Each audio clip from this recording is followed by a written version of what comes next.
Shavua Tov Rabotai, we are continuing with our Mishna Yomi Masechet Orlah. We are up to Perek Bet Mishna Gimel. Today's Mishnayot should be Nishmat Neria ben Svedlana Aranbayev and Eliyahu ben Burchai Israelov Menuchatam Began Eden Amen. The previous Mishnah dealt with Tiruma helping to nullify Orlah or Kilei Kerem. Our Mishnah deals with Orlah and Kilei Kerem helping to nullify each other. Ha-Orlah ma'ala et ha-kilayim. Orlah can help nullify kilayim, va-kilayim et ha-Orlah. Kilayim can help nullify Orlah. Va-Orlah et ha-Orlah, and one kind of Orlah can help nullify another kind of Orlah, namely Reva'i. And the Mefarshim explain, a forbidden food cannot help nullify other forbidden food of the same Isur, even in combination with something else, and therefore Orlah cannot nullify other Orlah. However, there are two stages associated with the halachot, with the laws of Orlah.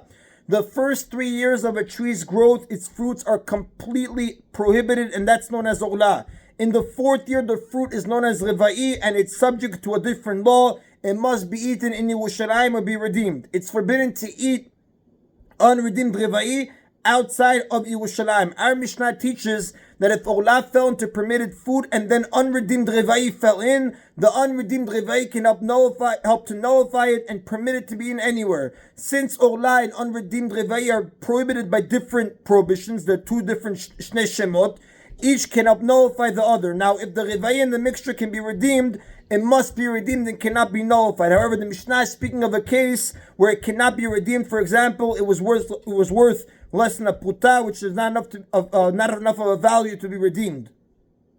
Ketzad, how so? Se'ah Orlah shenafal lematayim. If a se'ah of Orlah fell into close to 200 se'ahs of permitted produce, which is not enough to nullify it, because the permitted food was just slightly less than 200 se'ahs. For example, 199.9 se'ahs. Since Orlah is nullified only by 200 parts of permissible food, it did not become nullified when it first fell in. And afterwards, a se'ah and a tiny bit more of a different type of Orlah, Reva'i, fell in as well, which the Reva'i that fell in was very slightly more than a se'ah, so that the total amount of permitted food plus Orlah, 200.9 se'ah, was 200 times more than the se'ah plus of Reva'i. Or se'ah v'od shem kilei kerem, or a se'ah and a tiny bit more if kilei kerem fell in, which, like we learned in Mishnah 1, kilei kerem also needs a 200-to-1 ratio. Zohi she'Orlah ma'alat kilayim. This is the case in which Orlah helps nullify kilayim, va'kilayim et ha'Orlah,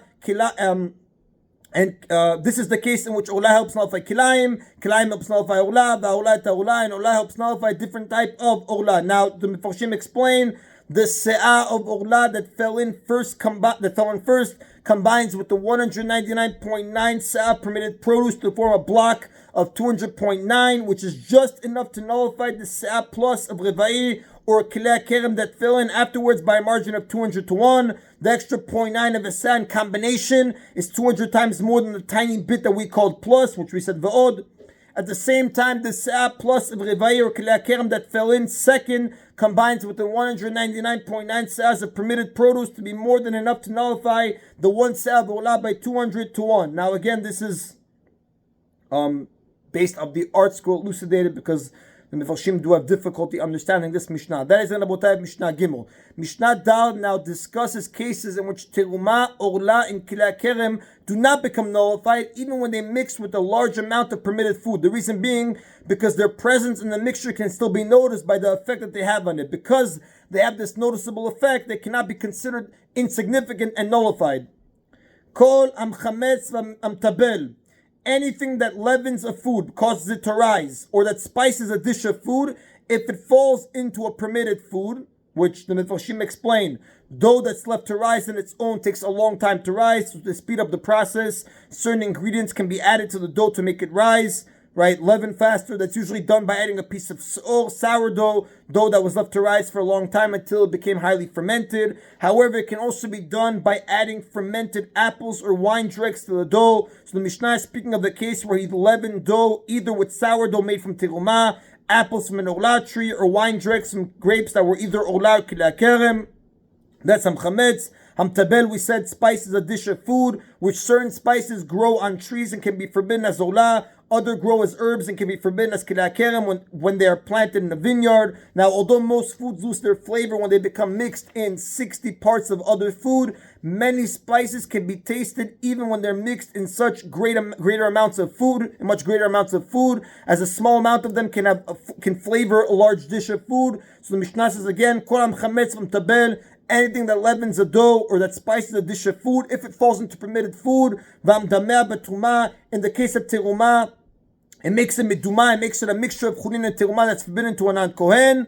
U'ba'orlah u'b'kilei kerem asur, and in the case of orlah and kilei kerem, it makes the mixture forbidden to everyone, even if the amount of permitted food would normally be enough to nullify the forbidden item, because since the effects of the terumah, orlah, kilei kerem are still noticeable, they do not become nullified no matter how much permitted food is present in the mixture. Now, the word miduma should be understood as if it were midamea. It's not part of the previous list of effects, but part of the rule that follows. That's how you read this word miduma. Now, if sourdough made from terumah or wine dregs from terumah fell into dough that's chulin, or spices that were terumah were added to a dish of chulin food and flavored it, the mixture is forbidden to non-kohanim, even though the chulin food is more than 100 times as much as the terumah, because again, since the effects of the terumah are noticeable, the terumah cannot become nullified. Now that we taught the effect that forbidden leaven and spices have on permitted food, the Mishnah now presents a dispute about the effect that tameh leaven and spices have on tahor food. Now, normally,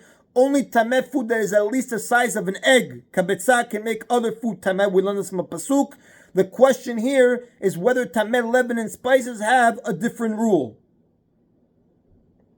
Bet Shammai say, af mitameh, if leaven or spice that is tameh was added to a dough or to a food, it also makes the other food tameh, even when it was small in the size of an egg.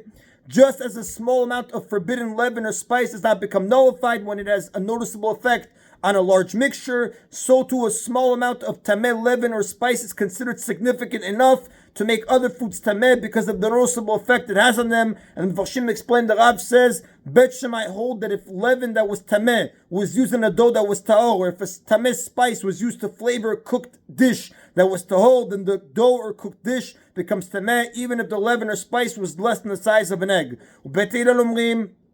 Whereas Bet Hillel, they disagree. They say, Le'olam eno mitameh ad shiebo kabetzah, a leaven or spice can never make other foods tameh unless it is at least the size of an egg, as is the law with ordinary food, because Bet Hillel hold that the egg size needed to transmit tumah is a biblical decree. It is the oraita that was set for all foods. It's not based on the relative significance of the food, if you can distinguish it or not. Right, like the Rav says, De'en ochel mitameh pechot mikabetzah. Food does not make other food tameh if it's less than a kabetzah. The tameh food is less than a kabetzah. Lo shna sa'or v'tavlin v'lo shna sha'ochlin. Makes a difference whether it's leaven or spices or it's any other food. And that is the Rabotai of today's Mishna Yomi. Baruch Adonai le'olam. Amen v'amen.